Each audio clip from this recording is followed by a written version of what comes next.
In 1977, a small factory in Colvin, Leicester got to work on something that would change the lives of countless people.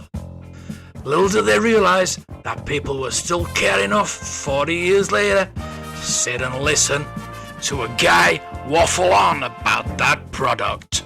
This is the Star Wars Toy Podcast. Hello there, and welcome to episode 29 of the Star Wars Toy Podcast. I'm Darth Mark, and on this week's podcast, I'm going to be talking about female toy characters. And I'm also going to be talking about the highlights from the Hansons auction that I talked about last week. But before all that, as always, we have this. The Star Wars Tracker Report. So here's the market activity for the 11th of January to the 17th of January 2020. All in all, those 766 items sold for a total of £41,023. Starting off with the top 5 accessories. And at number 5 we have a Sonic-controlled land speeder. Kenner Star Wars A action shot with remote control, which was sold in Germany for €477. At number 4 we have a die-cast TIE bomber. Kenner Loose, sold in the United Kingdom for £447. Stay tuned for the price of the Hansons auction TIE bomber. At number 3 we have Rebel Command Center. Kenner Empire Strikes Back A cardboard diorama plastic base, sold in Germany for €555, and we talked about that with the other playsets a couple of weeks back. At number 2 we have another land speeder, but the Kenner version this time, AFA 80, in the Star Wars C Collector Series, which is usually about 82, 83, not the original 1978 version. But it was sold in the United States for $650. And at number 1, we have the Death Star Space Station. The Kenner Star Wars A multi-level plastic playset version, sold in the United States for $1,000. On to the top 5 loose figures now. At number 5, we have an EV-99. Kenner, sold in the United Kingdom for £120. And at number 4, we have another EV-99 Kenner, but sold in the United States this time for $159. Funny they were sold on the same day. You usually get that, don't you? It's quite weird. But number 3, we have Boba Fett AFA 80 Kenner, sold in the United States for $173. And number 2, we have a Yak Face Kenner, sold in the United Kingdom for £260. The prices on the Yak Faces are really fluctuating. You can be paying anything between £100 to £300 at the moment. But at number 1, we have a vinyl Cape Jawa UKG 85, and it was sold for £1,119. That's gone up quite a bit, about 100, usually around the £1,000 mark for one of those. And finally, on to the top 5 mock figures. At number 5, we have Some People Tusken Raider, Solid Cheeks AFA 70, and a Kenner Star Wars 12B card for $485. At number 4, we have an Imperial Stormtrooper Hoth Battle Gear, and a Kenner Empire Strikes Back 31A, sold in the United States for $520. At number 3, we have an Imperial Stormtrooper AFA 80 on a Kenner Star Wars 12C card, sold in the United States for $698. At number 2, we have a Luke Skywalker Fanboy Yellow Hair UKG 75 on a Kenner Star Wars 12C card, sold in the United Kingdom for £625. That's not too bad.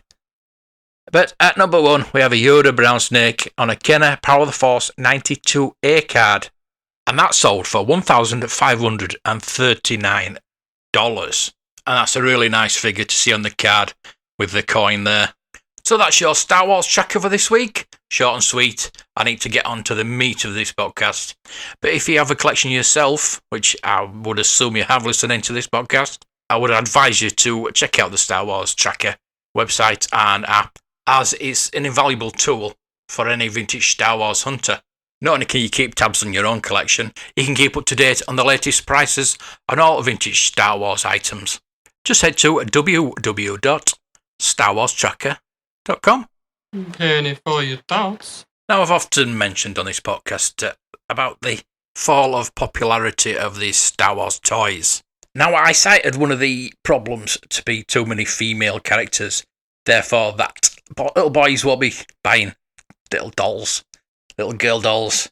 I know back in the day we didn't buy Princess Leia, and as Princess Leia, it was the only female figure we had back in the vintage line. I've tried to do a bit of research on other female characters in other lines.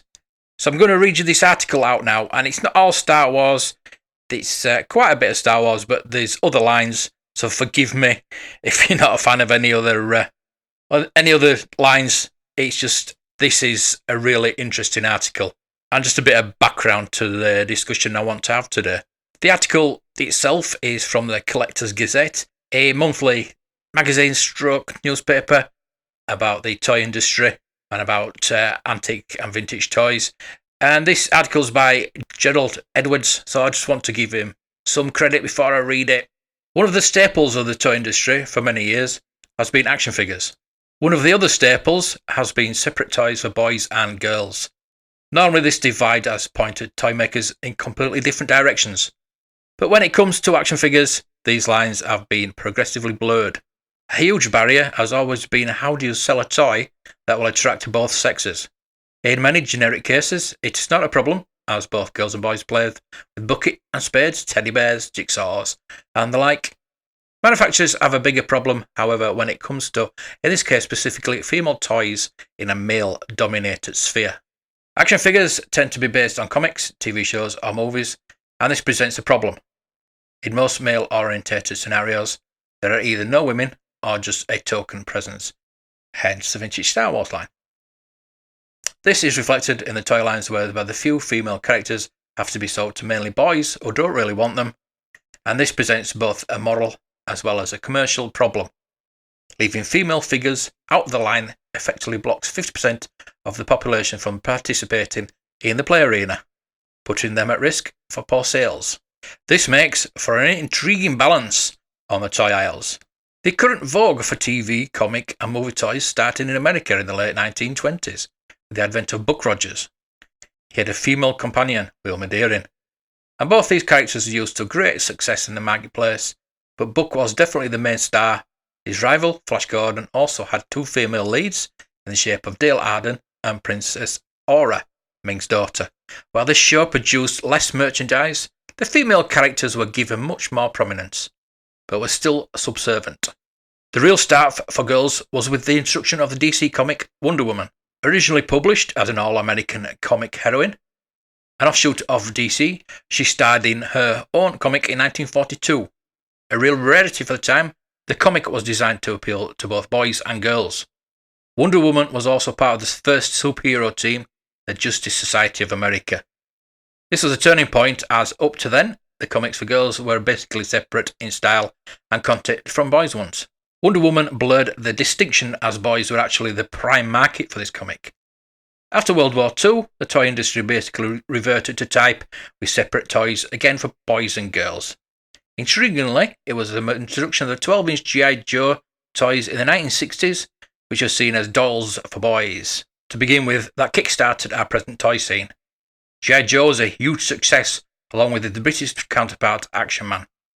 When the next revolution came, that was Star Wars.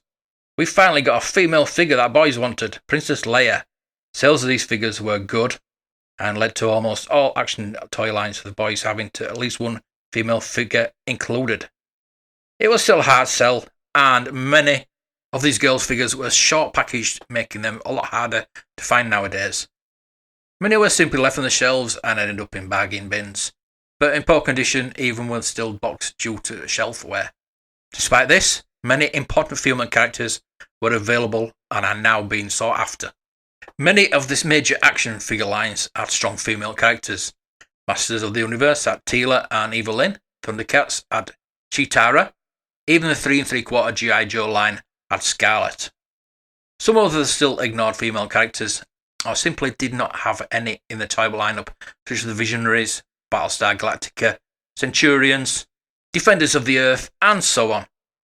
Others have token girls such as Janine in the Real Ghostbusters, or April O'Neil in the Teenage Mutant Ninja Turtles, even a line based on the DC superheroes.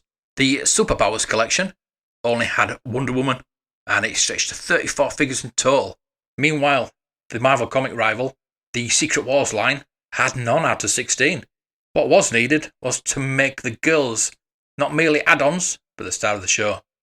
This has only been achieved in the last few times so far. One of the better known female leads, apart from Princess Leia, have been relatively recent introductions, including Lara Croft, Tomb Raider, Supergirl, who had her own TV show, Buffy the Vampire Slayer, and Xena, Warrior Princess. And the current vogue for Wonder Woman, after being relatively ignored for the last 75 years. Upcoming is Batwoman as a standalone female heroine, start to become more prominent along with Marvel Comics' Captain Marvel. The wrestling world also adopted to take on female contestants, some of whom have their own action figures. Nevertheless, it was the comic books who had to return to the roots and be more instigators in giving more prominence to girls, with both Marvel and DC Comics creating a large number of female superheroes. This process has been aided by the anime cartoon culture from Japan, and it's also taken a very long time for female action characters to become accepted without question. Even the great vintage Star Wars franchise may have had 5 different versions of Princess Leia out of 115 figures in the line, but she was the only female, and its great rival Star Trek had at least quite a few more. Marketing female characters for boys has a few pitfalls. One obvious one turned up when the Turtles' female lead, April O'Neil, was first produced. She had a badge with press on her chest, as she was a reporter. However, this could be misconstrued, so it replaced with the plain outfit, and Princess Leia was pretty innocuous first time around. But the remakes in the late 1990s gave us Leia as a prisoner of Jabba the Hutt in a bikini. This trend has accelerated, and some of these figures are now almost X-rated. The boys have obviously grown up. How times have changed. So there you go, that's the article. It gives a bit of a background to what I want to talk about, and that's the figures that came out back in the day, the vintage figures. As it said there, we had 5 Princess Leias. No other female characters. Not one. I mean, you can say that we didn't have characters of colour. We had Lando, and that was the only one, and that was after Empire Strikes Back. But I want to concentrate on the female characters. Well, the one female character we had, Aunt Beru. There was never going to make an Aunt Beru. We could have had a Mon Mothma, and I do believe they was going to bring out the other dancing girl, not Ola, the 6-breasted one, as a figure as well. Before the slave Leia, I don't know what was going on there. At the end of the day, we had to have Leia because she was probably the main character next to Luke. She was the one that we saw first out of the 3, and it was established pretty early that she was pretty badass. But thinking back, I didn't have a Princess Leia figure until Bush, and that's maybe because he could have made it into a bounty hunter. But I think by that time I was just buying all the figures that were coming out, and to have a figure with that had a removable helmet was pretty cool. After that, I think I might have got Hoth Leia. I definitely had Hoth Leia at one point. And I'll be honest here, I definitely had Hoth Leia because I can remember that bum. So that must have been a bit later on as I was growing up. I must have been going through puberty at that time to find a little plastic bum attractive. And I could probably talk for hours about what point it was when I found Carrie was attractive. But that's for another podcast. Those were definitely different times. As we've come into the Disney era of Star Wars, there are a lot more female characters, a lot more female leads, very attractive ladies. But is it because they are female that the toys aren't selling? Yes, the pegs are stocked with Roses, Reys, Jins, but they're also stocked with Kylos, Poe, Finn. I really don't think it's down to the female characters anymore. How many of you out there wants a Ahsoka Black Series figure? A Dr. Aphra Black Series figure? I know I want one. As I said before, it's a different time. Little boys don't play with Star Wars figures anymore. Mainly because they don't play with girls' figures. But the people buying figures these days are adults. And adults don't mind buying female characters. In fact, I have a shelf full of female characters. In fact, I've nearly got 2 shelves now. I've got that many female characters. I've started buying Funko Pops of the female characters that I like. Not just Star Wars, all sorts really. I have all my Black Series female characters on one shelf. I've got my Hot Toys Leia and all my Leia figures. I've got a Jaina Solo, I've got a Padme, a Dr. Aphra vintage collection figure. I don't collect vintage collection, I've just got the one. And that's Dr. Aphra, because I can't get the Black Series. I've got Jessica Jones Funko, I've got Robin out of Stranger Things Funko. This week I got Connix and Cara Dune Funkos. I've also got Cara Dune Black Series, because she is a cool character. Yes, they're attractive, but they're cool characters. I collect the characters that I like, and just because they're female doesn't matter to me. I have my Kylo figures because I love Adam Driver as an actor. I've got not many Rey figures for some reason. I don't know, she just didn't hit home like Luke did in the original trilogy. And I don't want to go into what I like and dislike about Star Wars, because it's a toy podcast. I want to stay with the toys. I collect the characters that I love. I love Leia. I love Carrie Fisher. I have nearly every Carrie Fisher Princess Leia figure that's going. And I even have my Black Series signed by her, which I could sell all my collection. That one is never going to leave my possession. So there you go. I would like to hear what you think about this topic.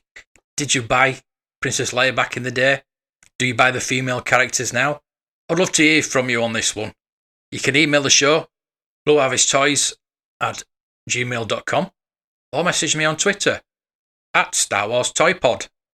Somebody once told me the world is gonna grow me. So if you listened to last week's podcast, you'll have heard about the Hansons auction that was happening this week. I'm just going to quickly go through some of the highlights. There were some interesting prices. The Tri-Logo figures fared pretty well. A Stormtrooper went for £180. There were 5 different R5D4s. A couple of them went for £120, where one of them went for £85. They're all about the same condition, so it's just a bit baffling why they went for different prices. A B-Wing Pilot went for £110. A Bosk also went for £110. Imperial Commander went for £130. A 9-Num went for £220. A Bib Fortuna and a Squidhead both went for £95 each. A Tri-Logo Paplu went for £100.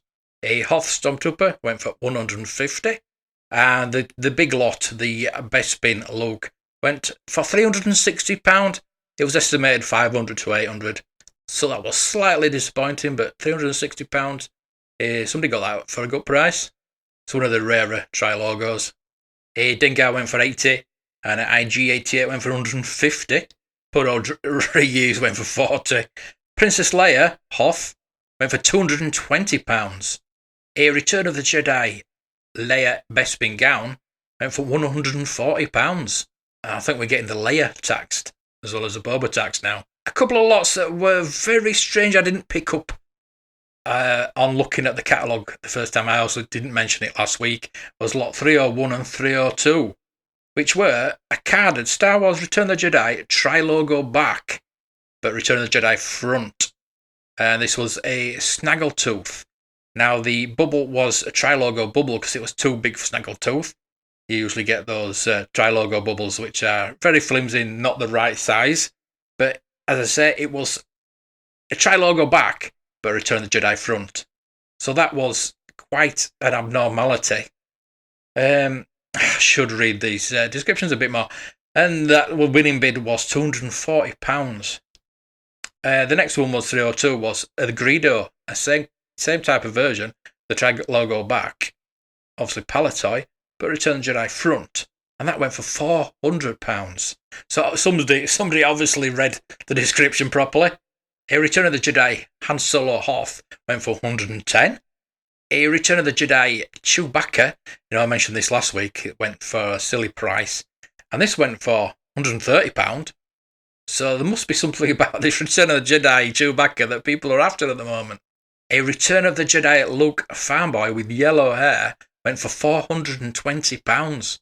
Whereas the next lot was a Black Bespin Guard on Empire Strikes Back card, a Palatoy card, nevertheless, and that went for £95. Some very strange prices going on. The Meccano Ben Kenobi didn't sell. it was estimated 500 to 700. I think they got up to 450, but there was a reserve on that. But I've been told that that is going into the next auction, and I'll keep you updated on that one. An Empire Strikes Back carded Yoda went for 90. It was fairly cheap. A 5 lot of Return the Jedi carded figures went for £160.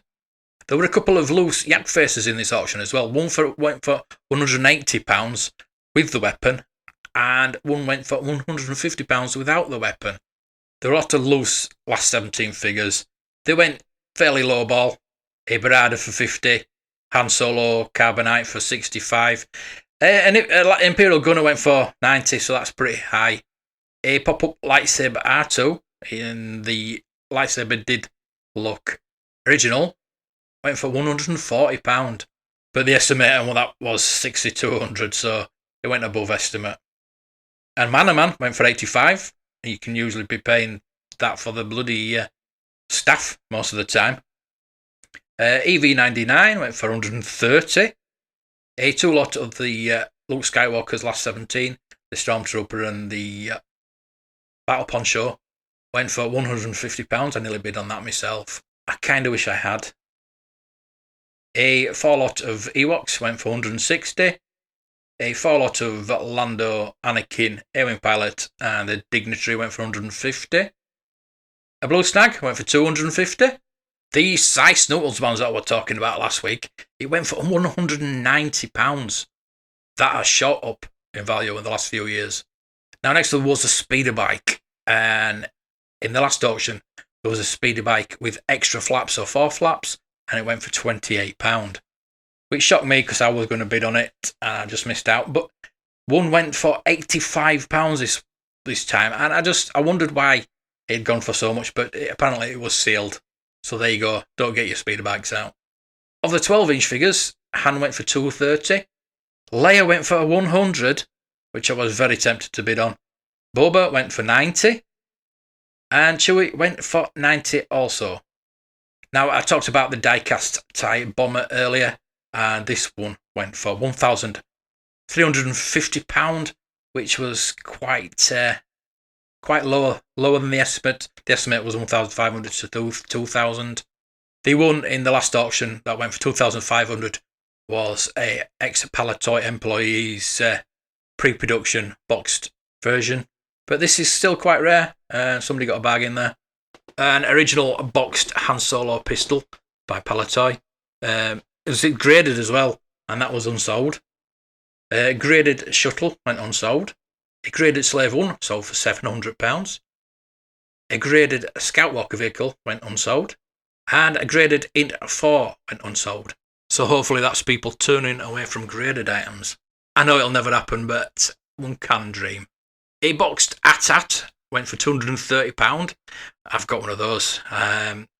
It had the inners. I think that's what I need to get hold of, some inners for mine.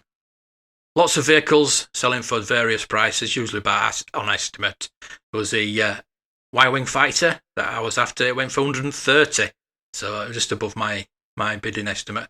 The B-Wing fighter went for £100, but the TIE Interceptor went for £160. Another interesting boxed lot was the Wampa and the one-man sail skiff, as those went for £150. It is hard to get the Wampa boxed these days. A graded vehicle maintenance Energizer went for £110, and the Canada Droid Factory went unsold. Unfortunately, my full-size Darth Vader didn't sell. It got to £450, and the reserve that was put on was £600. I might have taken £450 to be honest with you, but it's going in the next auction if you fancy a life-size Darth Vader in your living room. It is pretty cool. As before, I will keep you updated on the next auction for that. The lot I was really after, I actually valued it when it came in. I was there when it came in, and I valued it at 200 to 300. It was the Star Wars pre-Oscars poster. I talked about it last week, bigged it up last week. It went for £800, which is a lot less than I really expected. I expected over £1,000 on this one. Yes, it had a bit of damage and it had the pinholes in it. But put that in a frame, that would look absolutely fantastic. I was hovering over whether to bid on it, but I was waiting. I would like to have sold me Vader. If I sold me Vader, I probably bought that, but never mind. There will be another one day. You got to remain patient in this hobby. Next up were the slides that I talked about last week. They were estimated 150 to 250. I thought they'd go for a lot more, and they went for £520. Another one I would like to have had, but I don't have £500 spare just to buy some slides. I don't even have a slide machine, so I would never have brought it in a slide machine anyway, because I don't want to ruin them. Another interesting lot was 382. Was a pair of kites. Yes, kites from Balatai from 1977-78. They're estimated 40 to 60, and the winning bid was £210 for a couple of plastic kites. Yeah, they're not even the rarer versions either. The rarer boxed versions, these were just the plastic bags with the header at the top. The boxed versions are worth a lot more, but these went for a pretty sum of £210. Another lot that I should have looked at a bit harder. It just looked like it was just a Millennium Falcon and an AT-AT in a box, and I never really looked into it. And it does actually say in the description, including a bagged Boba Fett. Yes, a Boba Fett baggie was actually in there, and I was just looking when the bidding was going up, and it actually went for £250 in all. I'm thinking, why would anybody spend £250 on a loose AT-AT and Millennium Falcon? The estimate was 70 to 100, and the winning bid, as I said, was £250, and that is basically because of the Boba Fett. I probably wouldn't have bid on it, but it would have been nice to have known about it. The model kits that I was going to go for, I didn't end up going for them because they went over my budget. One of them went for 110, the other went for 85. Would have been nice to have those, but I didn't fancy taking them home on the train. The last lot I'm going to talk about is a job lot of episode 1. I'm not going to say crap, but 2 boxes of episode 1 stuff, shall we say. Estimated 50 to 80, and went for £80. Maybe it's right if you put Star Wars on it. People will buy it. So there you go, that's a quick update on the Hansons auction. And there's one little thing I want to talk about before I go. It's just a shout out to Catherine Clark from the Wall Street Journal. She got in touch with me this week and asked me to look at some pictures from a mansion that has been put up for sale in LA. I was asked not to show anybody the pictures until the article was released. It's been released now, and there's a link to it on my Twitter account, at Star Wars Toy Pod. Links will be in the show notes as well. But the article's been released to other outlets now. I think the Sun had the article. I don't know why they've got it, or less about that, the better. But I woke up this morning, I get Google alerts every day about Star Wars toys, just so I've got something to think about, something to talk about on the podcast. And one of them actually had my name in it, so that was pretty cool. I will probably read the full article out on an upcoming podcast. Next week, I'm hoping to have an interview with a special Star Wars collector. So you might have to wait till the week after for that, unless you want to go and read it yourself. The good thing about the article, it does have my name in it. So it is likely one of the most impressive private collections in the world, said Mark, a UK-based vintage toy expert and Star Wars podcaster. That's me, who viewed photos of the property and gobsmacked by it. I can't remember saying that, but probably did. The owner preferred replicas to props from the films, which often don't have the same display level or finish, the agent said. While replicas don't typically trade for as much as props, a one-of-a-kind commission can also command a big price, Mark said. He estimated a piece like the X-Wing would sell for tens of thousands if auctioned. That is a 1/6 scale X-Wing. He has hanging from the basement ceiling. Yeah, and it's massive. What I basically said is that it's probably one of the biggest private collections I've seen, and Probably one of the biggest collections outside of Steve Sansweet's Rancho Obi one. The thing she didn't tell me is the house is up for $28.5 million. Yes, I didn't realise that. I was just valuing the Star Wars stuff I had, which comes with the sale of the house. So on that bombshell, I will say goodbye, and until next week, may the toys be with you. Just one more round, friend, then homeward bound, friend. Don't forget me in your dreams. Just one more song, friend, and then so long, friend. The nights get shorter, it seems. Just one more rhyme, friend. Yes, it's a crime, friend.